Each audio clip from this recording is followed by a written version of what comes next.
আজ আমরা একটা প্রেমের খেলা খেলব। আপনি প্রস্তুত তো? হ্যাঁ প্রস্তুত। তারপর বেগ প্রথমে বেছে নেবে bag Nestle extreme body spray pink কোনো বেছে নেবে। প্রথম প্রশ্ন, তোমার শ্যামঙ্কুর সুস্বাদু স্বাদ বর্ণনা করো। আমি শুধু এতটুকুই বলবো যে এটি একটি স্ট্রবেরি সানডে যার উপরে রসালো স্ট্রবেরি সস, উপরে মুসমুসি বাদাম আর ভিতরে রসালো স্ট্রবেরি। তাছাড়া এটি একটি চকলেট ম্যাটো, শেষ কামড় পর্যন্ত এটি সুস্বাদু। এবার ফিনের পালা। ফিনের দ্বিতীয় প্রশ্ন হলো, তুমি কর্নি নাকি কর্নি বেশি পছন্দ করো? কর্নি। এটা হয়তো এটাই প্রথম। নেসলে এক্সট্রিম ডাবল চকোলেটের ব্রাউনি। কোনো যদি তুমি তীব্র চকোলেট পছন্দ করো তাহলে এটা অবশ্যই চেষ্টা করে দেখো। এটা খুবই তীব্র, মুচমুচে চকলেট সস আর নরম ব্রাউনিস আছে, গুরুত্বপূর্ণভাবে শুষ্ক। শেষে থাকা চকোলেট নেকেটগুলি আমি আবারও হতবাক হয়ে গেলাম। এটা খুবই তৃপ্তিদায়ক ছিল। বাহ, দুটোই এত সুস্বাদু যে একেবারে শেষের দিকে। তারপর বেগ বেছে নিতে থাকে। ঠিক আছে, পরবর্তী প্রশ্ন। এমন একটি শব্দ জিজ্ঞাসা করুন যা আপনি কখনো আপনার সামনে ব্যক্তিকে বলেননি। আসলে ফ্রিনকে সবকিছু বলো। সত্যি, চলো সবকিছু নিয়ে কথা বলি। এটা সত্যি, কিন্তু একটা জিনিস আমি ফ্রিনকে জানাতে চাই। 6x এটা 6 নেসলে আইসক্রিম কোন এত সুস্বাদু যে খুব মিষ্টি হয়ে যায়, কিন্তু এটা সত্যিই সুস্বাদু, তাই না? তুমি কোথায়? আমি জানি না। চতুর্থ প্রশ্ন, কাউকে আইসক্রিম কিনতে বলছি যাতে সে ঘরে বসে মজুত করতে পারে। আমি কিভাবে জিজ্ঞাসা করব? ঠিক আছে বেকি, তুমি কি ঘরে বসে সিরিজ দেখার জন্য আইসক্রিম কোন কিনতে চাও? তুমি কি এটাকে ভিক্ষা করতে চাও?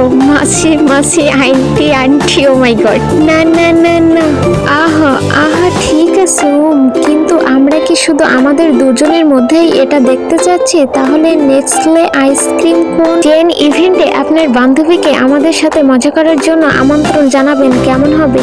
আর বেকি ল্যাফি ফ্যান জোনে প্রবেশের জন্য প্রস্তুত। আমরা আপনার হাতে নতুন প্রজন্মের নেসলে আইসক্রিম কোনস তুলে আর বেকি লাকি ফ্যান জোনে প্রবেশের সুযোগ পেতে প্রস্তুত। আমরা আপনাকে সর্বশেষ নেসলে আইসক্রিম কোনস দিতে যেভাবে থাকবো, এবং সবচেয়ে গুরুত্বপূর্ণ আমাদের সাক্ষাৎযুক্ত পোলাওয়েডও থাকবে। যারা ভক্তরা আসতে চান এটা সহজ, শুধু এই দুটি টিকিট কিনুন অথবা পিসের ওয়ার্ড কোডটি স্ক্যান করুন এবং আপনি ইভেন্টে আমাদের সাথে দেখা করতে পারেন।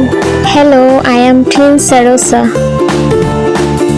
I wish for yourself on your 2070th birthday. So this is my first year turning 27.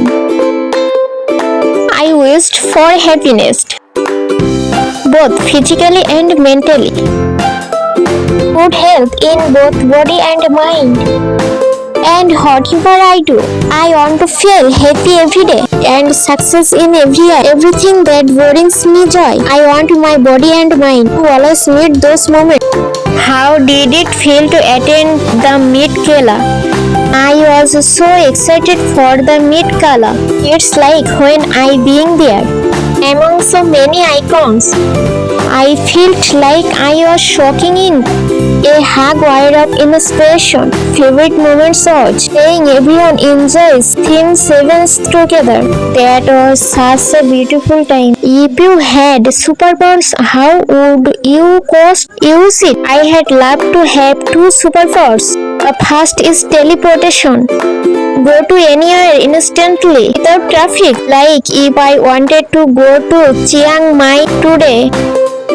Second is to stop time, to have more and more of it. Oh yet teleportation and time stopping. Your own definition of success. For me, success never ends.